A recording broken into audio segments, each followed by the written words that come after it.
The hearing will come to order. Without objection, the chair is authorized to declare recess at any time. Good morning to all. I'd like to welcome everyone to the Member Day hearing for the Committee of Science, Space, and Technology for the 116th Congress. Today's Member Day hearing gives members, including not on the committee, the opportunity to come before us and discuss proposed legislation or simply discuss interests and priorities under the committee's jurisdiction.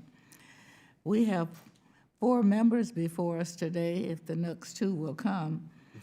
We also had members submit testimony for the record. Mr. Lipinski provided testimony on his bill, H.R. 2202, the Growing Artificial Intelligence Through Research Act. Mr. Weber's written statement discusses his forthcoming bill, the Nuclear Energy Research Infrastructure Act.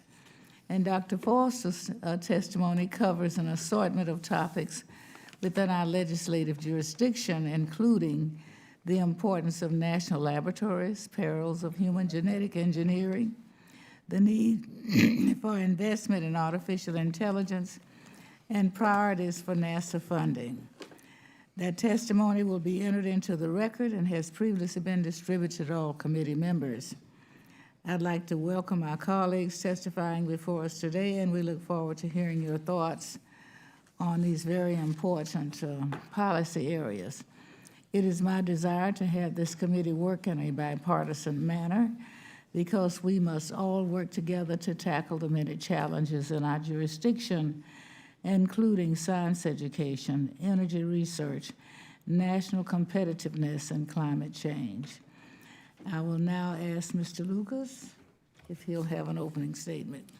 Thank you, Chairwoman Johnson, for holding this members' hearing, and thank you to my colleagues who are joining us today to testify about their priorities for the committee this year. The Science Committee has jurisdiction over some of the most interesting aspects of our government, including research, energy, technology development, spaceflight.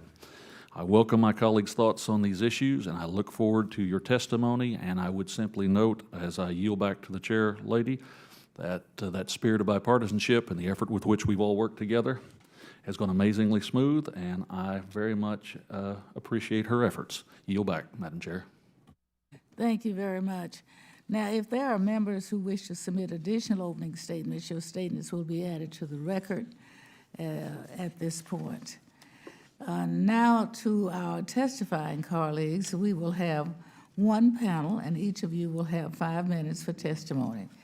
When you have all completed your testimony, we will then open the floor to questions from all attending members of the committee.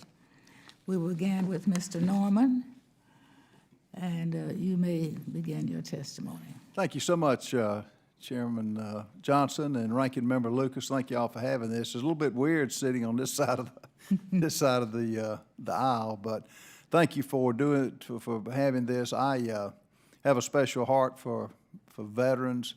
I'm like many of you. You have a lot of veterans serving in the individual districts, so it's my honor to be able to present what I think is a great bill that can be bipartisan and one that benefits all. My bill is H.R. 617, the Department of Energy Veterans Health Initiative Act. This legislation authorizes a partnership between the Department of Energy and the VA in order to facilitate research on high-priority health care needs of the VA, further research on artificial intelligence, and to advance our nation's big data science. And I might add that this was requested by both the VA and the Department of Energy.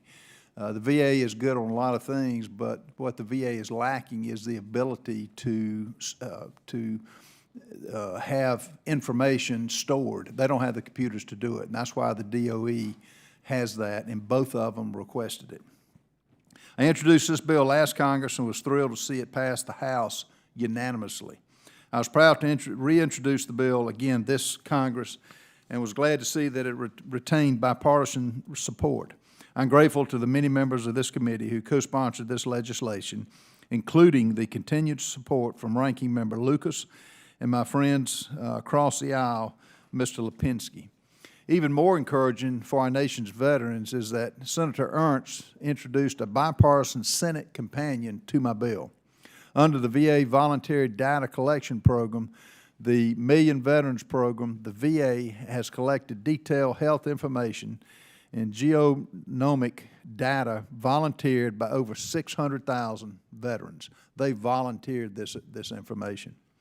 However, the interagency partnership authorized by my bill is necessary to analyze this data and ultimately provide better care for our nation's veterans. The DOE has the capability to securely store and analyze this data based on its robust research in computational sciences and data analytics. In addition, the DOE national labs have 6 of the world's top 10 fastest supercomputers, which I did not realize until I started doing this, which includes having the world's fastest supercomputer. If we're able to sign this legislation into law, then supercomputers would be used to analyze VA health data and look for patterns that will help improve the medical treatments for our heart disease, traumatic brain injury, and cancer. While this alone should warrant consideration of the bill, because we should be taking any steps possible to improve the medical care of our men and women who answered the call to serve and were willing to make the ultimate sacrifice. This partnership would also benefit the DOE. Analyzing the complex health data will allow our scientists to remain leaders in advanced computing and allow for the development of computing tools necessary to address big data in the future. This legislation also includes a critical pilot program to help the DOE develop infrastructure to support other interagency partnerships, allowing the department to help other federal agencies to tackle similar problems. Chairwoman Johnson, I urge you to rise to the occasion and make the needs of our veterans and the potential to improve their medical care a top priority, which I know is the case. With the passage of this bill, we'll be able to show the country that regardless of our differences, there's still common ground, and providing better care for our veterans is a place we can come together and agree, because the men and women of our armed forces keep us all safe regardless of our political party.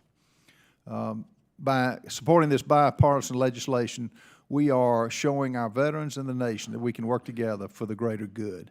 I encourage my colleagues to support this bill. It's a bill that promises to improve our veterans' ability to access better health care services and challenge our scientists so that they can remain the world's leader in advanced computing. Thank you so much. Thank you very much. We'll move now to Dr. Babin. Thank you, Madam Chair. Appreciate you and Ranking Member Lucas. Good to be with you this morning. And I want to thank the rest of my SSD colleagues as well for allowing me the opportunity to address all of you this morning. I'm very proud to serve as both the Ranking Member on the Space and Aeronautics Subcommittee and also on the Environmental Subcommittee. And with the limited time that I have, I would like to lay out a few of my priorities and encourage the committee to work together to accomplish as many of these as possible in this Congress. Our nation's space arena, whether it be in commercial, civil, or defense, is growing exponentially. We, this committee, are faced with challenges that set the stage for us to lead the discussion on how to navigate this growth and to maintain, or better yet, to grow America's role as the world's preeminent spacefaring nation. To do that, I believe that we need to focus on 3 different areas. First, we must reevaluate the way that we regulate commercial space activities. As a committee, we should be encouraging the creation of conditions for economic growth and opportunity right here, not making it so hard to participate that we push high-tech, space-focused companies abroad. In the 115th Congress, the House passed the American Space Commerce Free Enterprise Act that would have accomplished this very goal while streamlining the bureaucracy into a one-stop shop at the Department of Commerce, all while maintaining our compliance with the Outer Space Treaty. This committee unanimously approved the ASCFEA last Congress before we sent it to the floor, where it passed without opposition. Let's do it again. Secondly, as access to space continues to increase, so does the need for more significant steps to be taken in terms of space safety. Specifically, issues relating to space situational awareness and space traffic management, but also with regard to how we investigate accidents. And thirdly, thanks in large part to the leadership of this committee in years past, the United States is now closer than ever to launching American astronauts on American rockets from American soil. And couple that with this administration's ambitious plans to return to the moon by 2024, the Science, Space, and Technology Committee is going to have its hands full in ensuring that we accomplish the goal of a sustainable presence on the moon as we push outward to Mars and eventually beyond. All of this while also being responsible stewards of the taxpayer's dollar. And I represent Johnson Space Center in Houston, which is the lead NASA center for human space exploration. The International Space Station, which is managed out of JSC, is a test bed for technologies and capabilities that will make the goals of pushing outward possible. Last Congress, I introduced the Leading Human Spaceflight Act, which recognizes the importance of a permanent and continuous U.S. human presence in low Earth orbit and directs NASA to work with the private sector in developing commercial capabilities to meet our future needs there. My bill also authorizes NASA to operate the ISS until 2030, or until a sustainable lower-cost alternative is demonstrated. The Leading Human Spaceflight Act maintains our national capabilities to manage space operation and space integration, spacesuit development, and habitat integration as we return to the moon and push outwards to Mars. I ask that the committee work with me as I work to advance this legislation again in this Congress. I'm very proud to have served as the chairman of the Space Subcommittee last Congress, and I'm very honored to continue as the ranking member now. NASA has accomplished unbelievable things in the last 60 years, and I wholeheartedly believe that the next 60 will be even more impressive for the American space enterprise as a whole, to include NASA, and I look forward to working with each one of you on this committee to ensure that we here at SST play an indispensable role in that. I will be reintroducing these bills soon and seeking co-sponsors. I know I'm short on time, but I'd be remiss if I didn't touch on my role as a subcommittee on environment. Regardless of party, environmental policy is of universal importance, and I welcome these often polarizing conversations, but I'm very certain that when we decide to work together, we will accomplish significant achievements, like leading the world in weather prediction, which should be a great priority. We have the privilege of having some incredibly unique topics under our jurisdiction, from cybersecurity to protecting our nation's proprietary data, to artificial intelligence and hypersonics, to weather prediction and the human and scientific exploration of our galaxy. We work on turning the science fiction of today into the technology of tomorrow. I look forward to working together with both sides on the dais of the dais to ensure that we at SST maintain jurisdiction on issues like space launch, accident investigation, remote sensing, or anything else that others have publicly or privately made a claim to. Let us always be inspired by the profound words on the wall back behind where you're sitting, and quoting from Proverbs 29:18, where there is no vision, the people perish. Once more, I'm proud to serve with each of you and look forward to working together with all of you in the 116th Congress. Thank you. Thank you very much. Yes, ma'am. We'll go to Mr. Sherman. Thank you. It's been a pleasure to rejoin the committee after a decade of absence. I believe that science will transform our lives even more this century than it did last century. If someone's describing what the future will be 30 years from now, and they paint a picture that you think looks like a science fiction movie, they might be right. They might be wrong. But if somebody paints a picture that doesn't look like a science fiction movie, you know they're wrong. We're going to be living in a science fiction movie. We just don't know which one yet. There is an issue, something in the world more explosive than nuclear fusion, and that is intelligence. After all, it is intelligence that allows us to develop nuclear fusion. We now have two groups of scientists working to develop new levels of intelligence. They are the computer engineers on the one hand and the bioengineers on the other. The last time a new higher level of intelligence appeared on this planet is when our ancestors said hello to the Neanderthal. We then said goodbye to the Neanderthal. As we develop intelligent computers, we will find them useful tools. As we find them useful tools, we will use those tools to develop faster and smarter computers.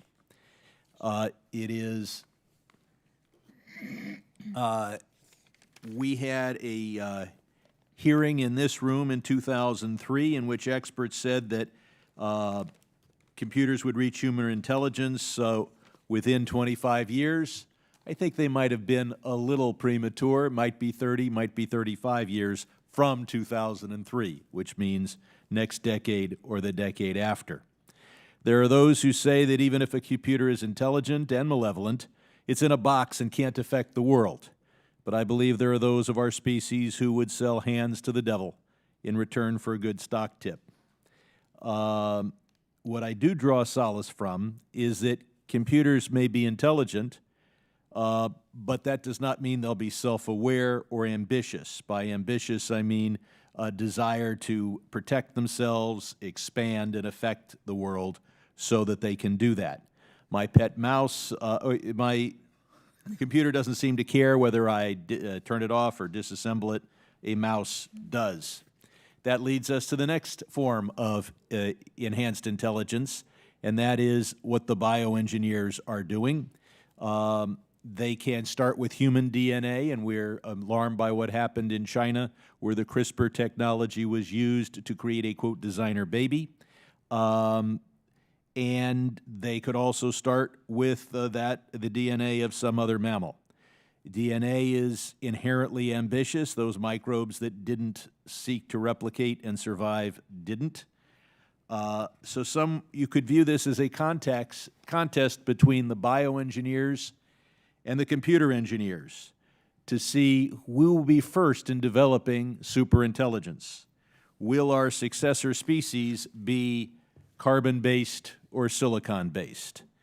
What should this committee do? Most immediate is the area of artificial intelligence. We fund it, we develop it, we authorize it. The U.S. government is critical to it. And as we develop smarter and smarter computers, we should direct 1 or 2% of the effort to preventing self-awareness, ambition, self-initiative, and autonomy.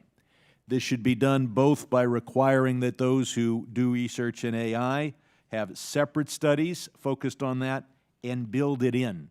Otherwise, they'll pay lip service to this issue, but they'll focus on the immediate issue, the thing they're trying to do. When it comes to genetic engineering, we should prohibit any effort to increase the intelligence of any life form. I don't care if they create a fatter cow or a leaner cow. I do not want to eat a smarter cow, let alone what can be done to create levels of intelligence either above that of a human being or just below. Finally, we had hearings in Foreign Affairs that I chaired last decade on using the Non-Proliferation Act as a plan to deal with this internationally. But I think that the U.S. has to develop its own standards before we'll be effective in dealing with the world. I chair the Asia Subcommittee now, and I talked facetiously with a Chinese foreign ministry official. I told him that the computers that displace humankind will be created in California, not Shanghai. Therefore, America wins. No, I don't reach that conclusion. It was a facetious one. So I look forward to working on this committee to make sure that as we move forward with these in two important areas of scientific development, artificial intelligence and genetic engineering, that we have the appropriate controls and that we do not create a replacement species without even thinking about it. And I yield back. Thank you very much. Mr. Upton. Tipton, I'm sorry. That's okay. I'm in politics. You can't believe what I get called. So, thank you, Chairwoman Johnson and Ranking Member Lucas. I appreciate you very much opening up the process for legislation of those that are not on the committee to be able to address issues that will certainly impact all of us here at home. Since the 1960s, the U.S. has dominated space exploration and has excelled in aeronautical innovation. My state of Colorado has played a critical role in the success of this, serving as a home to one of the largest aerospace industries in the country. In my office, we consistently meet with stakeholders who have engaged us in the newer issue of space resource utilization. In the past decade, there's been a lot of interest in situ research utilization, known as ISRU, which is the practice of using materials found on the lunar surface and on asteroids to replace materials that have been brought from Earth to make space travel more affordable and flexible. Federal agencies, academia, and the private sector have agreed across the board that more space exploration will be supported by extraction of materials in space, which can decrease the costs of human spaceflight to the Moon and to Mars. In 2019 alone, this committee has held hearings on topics related to NASA's deep space exploration programs, America's role in space, and keeping our sights on a manned mission to Mars. All of this are reliant on ISRU, which has also been discussed in the committee. Dr. Peggy Whitson, a former NASA astronaut, even testified during a committee hearing about how the future of America's presence in space will, in part, be related to America's ability to be able to conduct ISRU on lunar surface for resources like water and minerals. American scientists and engineers have diligently worked to be able to advance research into the field, but there is no central hub to support such efforts. That is why I've come to testify here today and to advocate for consideration of legislation that I have introduced within the jurisdiction of this committee related to this issue. This past February, I introduced H.R. 1029, the Space Resources Institute Act. If signed into law, H.R. 1029 would direct the administrator of NASA to submit a report to Congress on the merits of and options for establishing an institute relating to space resources and advance the objectives of NASA in maintaining U.S. preeminence in space. These objectives include identifying and distributing space resources through the encouragement of developing foundational science and technology, reducing the technological risks associated with identifying and distributing space resources, and developing options for using space resources to support current and future space programs and enable ones that wouldn't otherwise be possible. I was proud to introduce this bill with my colleague from Colorado, Congressman Ed Perlmutter, and since its introduction, it has gained additional bipartisan support. It's my goal that with the passage of H.R. 1029, that we can build upon the accomplishments of the U.S. Commercial Space Launch Competitiveness Act, which was introduced by Minority Leader Kevin McCarthy in 2015 and was signed into law by President Obama. The CSLCA made it legal to facilitate and to participate in commercial exploration and recovery of and for space resources. As academia, the private sector, and federal agencies engage in ISRU research, all parties will benefit from a central institution where research can be shared, expanded upon, and put into action. Given the support on both sides of the aisle for future manned missions to the Moon and Mars, I'm hopeful and confident that H.R. 1029 will advance U.S. interests in space. At a time when Russia, China, and other foreign actors are attempting to grow and invest in their space programs to surpass us, we must act swiftly to maintain our position in the global space arena. America has always excelled in space, and we must continue to do so through legislative measures like H.R. 1029. I'd respectfully request that H.R. 1029 be considered in a full committee hearing and markup as soon as possible. And I thank you again for the opportunity to be able to address you here today and for the openness of this process through your committee. Thank you very much. We will now begin our question section. We will start again at the beginning. So, Mr. Norman, you'll be open for questions. and anyone can ask them, and we'll move down the line.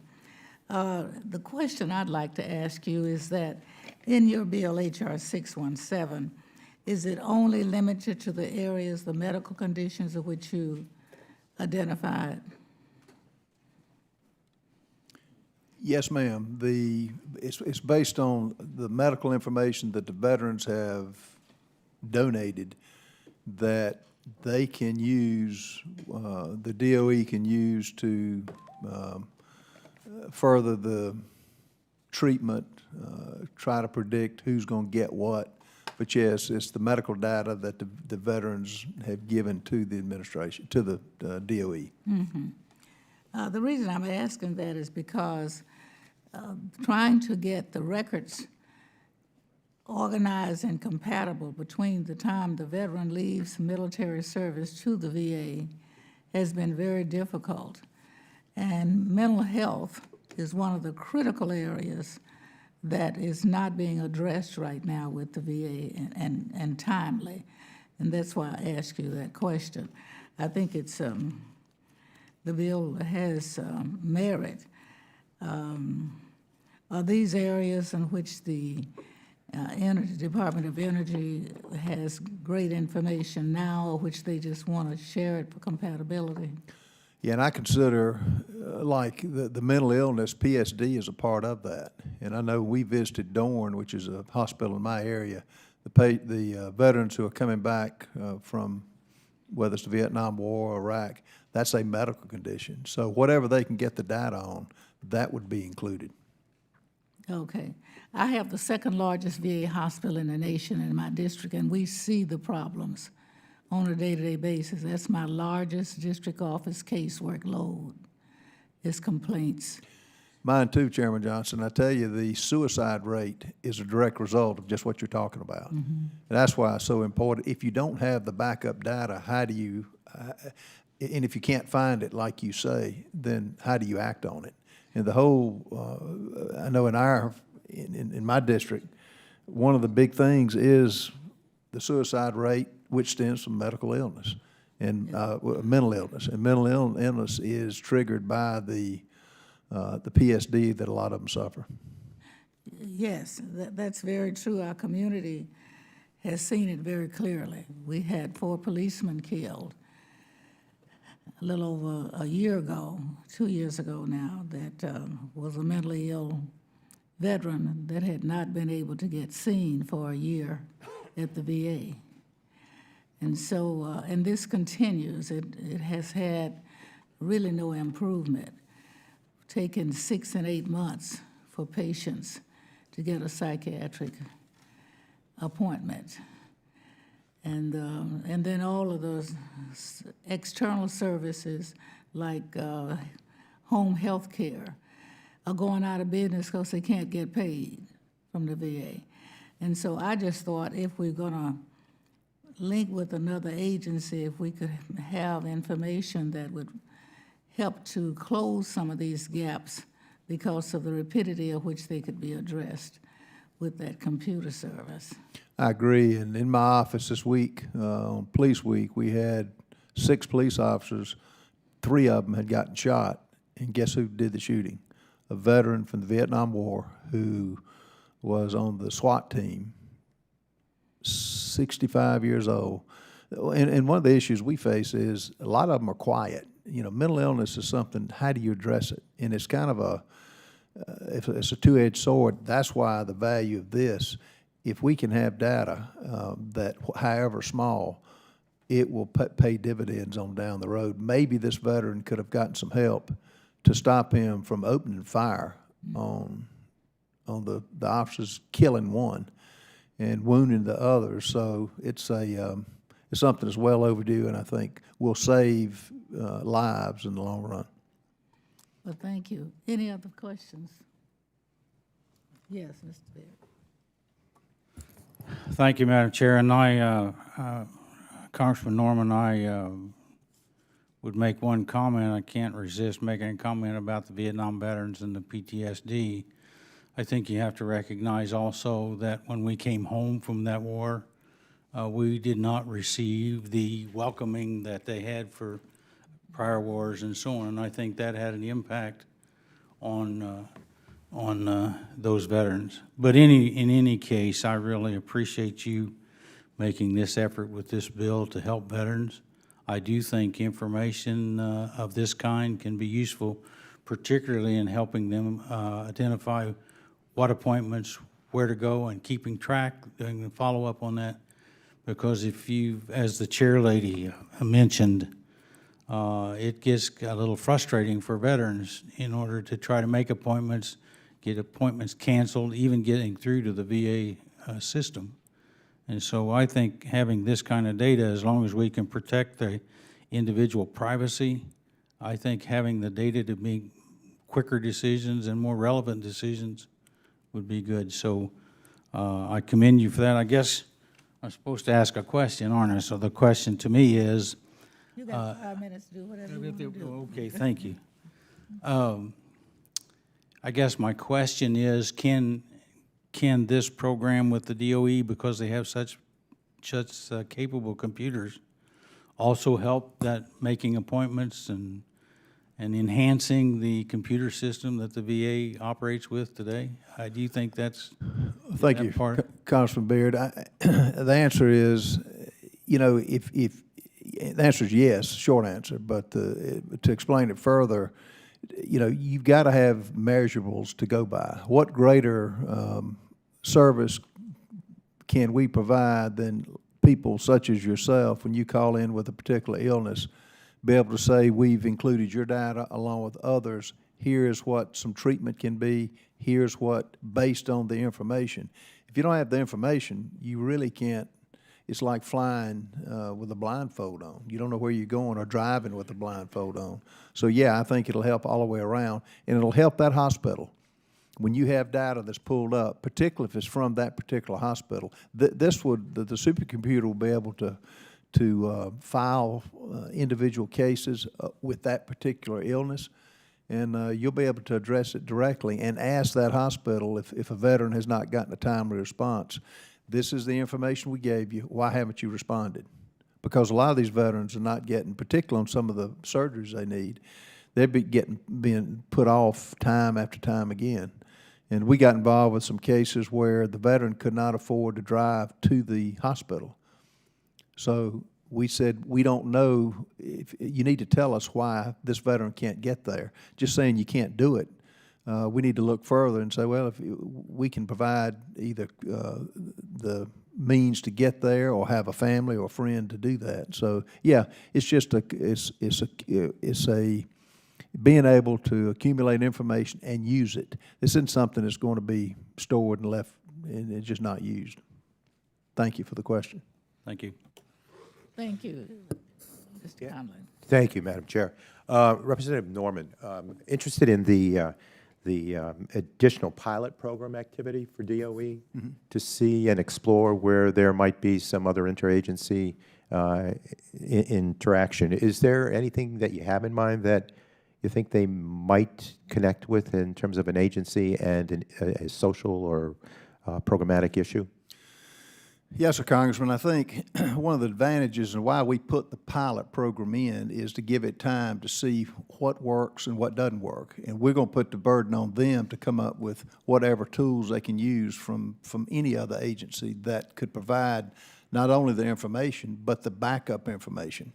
So the pilot program is to give them time to do that. Secondly is, after 24 months, they'll present a written response on to the Secretary Perry and anybody else as to the effectiveness of it. What agencies have they reached out to, and what agencies have given them useful information? Because at the end of the day, it's to help that veteran. It's to help that family of the veteran. And they've got a list of agencies that they want to reach out to. Again, this was asked for by the VA and the DOE. I appreciate that.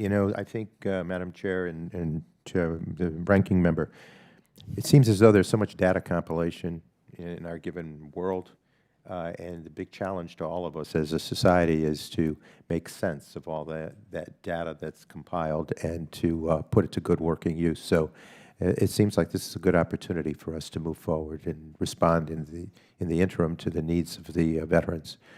So I yield back. And Congressman, I think by having the 2-year window to evaluate it, and we're going to encourage the patients, the veterans that are actually being served, to get involved. Were they answered in a timely manner?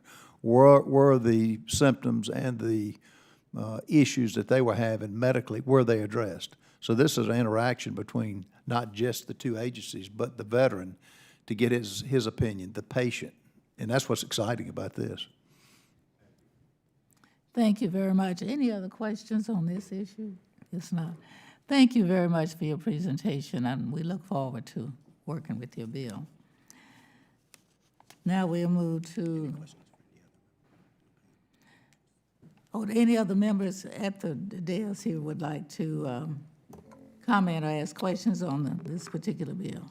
Yes, ma'am. As a veteran myself, and with over 50,000 veterans in my district and 36th district of Texas, from Houston over to Louisiana, that this is very promising, because some of the biggest problems we have, you talk to law enforcement and the veterans groups, the mental health aspect falls through the cracks, and it sounds like this is a bill that, if I'm not already on it, please put me on it, okay? Thank you, Congressman Babin. Thank you. Just wanted to commend him. The other thing I was asking, how'd they come up with the 24 to 26 million? How'd they pick that number out? And I was happy to see that they both got together and came up with a number that they thought was not too much, but could get the job done. That's why we sunsetted it and had the 2-year pilot program, if you will. So, we put the burden on them, to have enough funding, and then to evaluate it. That's the beauty of this. Thank you very much. Any other member of the panel like to comment on that particular? Okay. Thank you for presenting your bill, and I'm sure we'll have very favorable approaches to it. Now we'll go to Mr. Babin's bill and see if there are any questions there. My question, is this the Space Force bill that you? No, ma'am. This is not the Space Force bill. This is different. Well, I'm not sure who's pushing that Space Force bill, but all I can say to that is I'm glad the administration sees the need, and that the importance and significance of space in today's world and the future. So I'm very glad to see that the proposal is coming forth. What it's going to look like when it's finalized, I don't know. Well, I asked that question because I've had a number of questions asked me, because there are two different approaches coming at the same time as it relates to space, and there's still some confusion as to whether this is one commercial project or more than one, and whether or not the route to the moon, to Mars, has any relationship to the other one. I think I understand the difference, but I just want to be sure.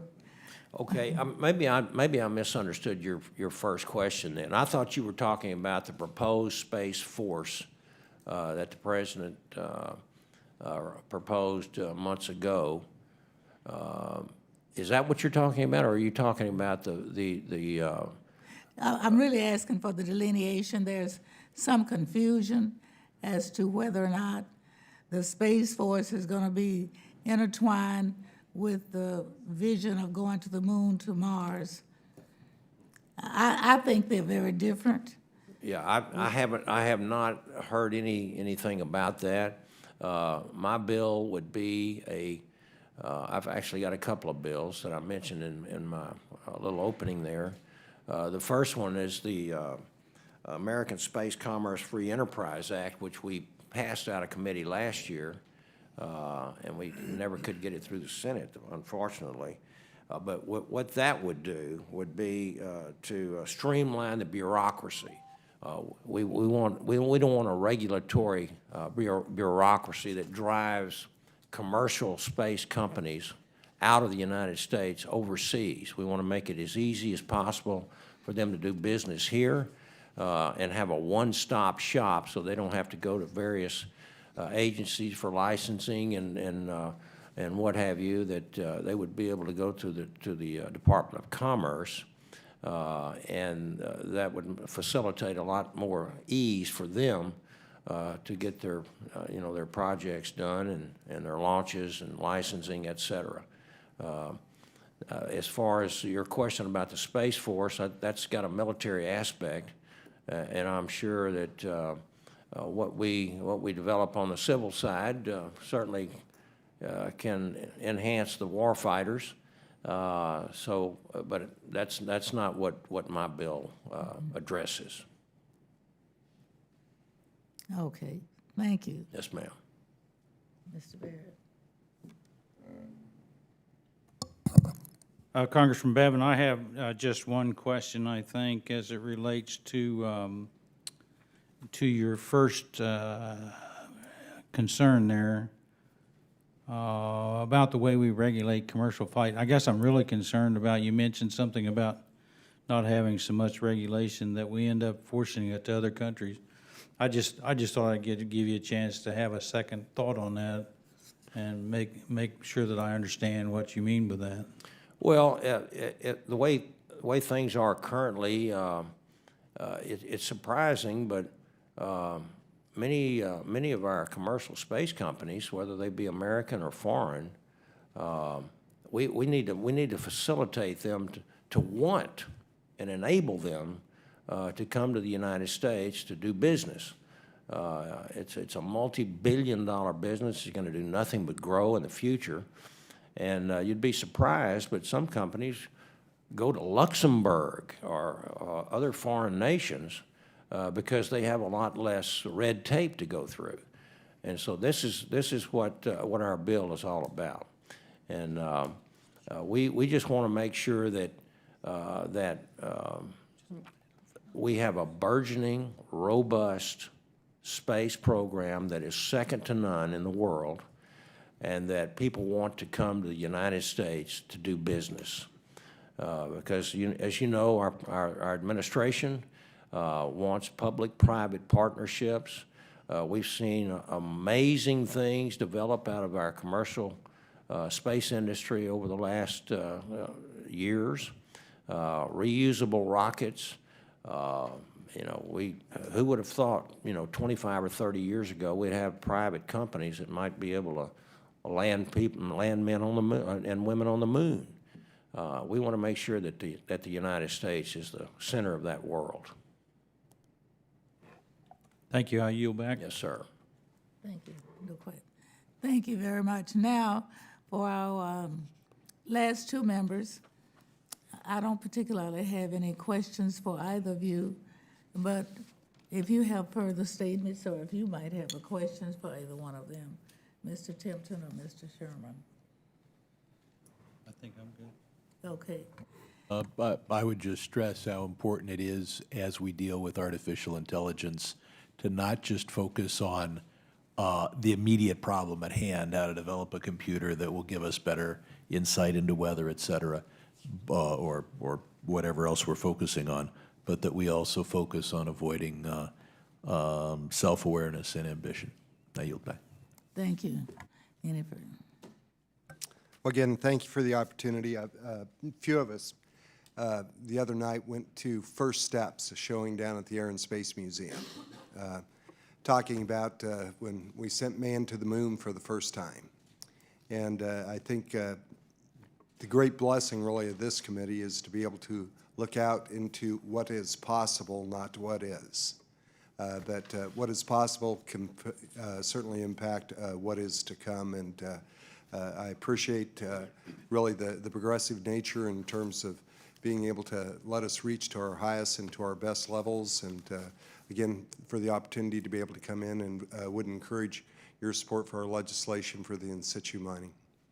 Thank you very much, and I appreciate all of you coming, and I'm hoping that you will feel that your thoughts and legislation will be given fair and open opportunity to move forward. Now, before we bring this hearing to a close, I'd like to thank all of you, but also to say that our record will remain open for 2 weeks for any additional statements from members or any additional information you'd like to submit for the record. Thank you again for coming, and we adjourn.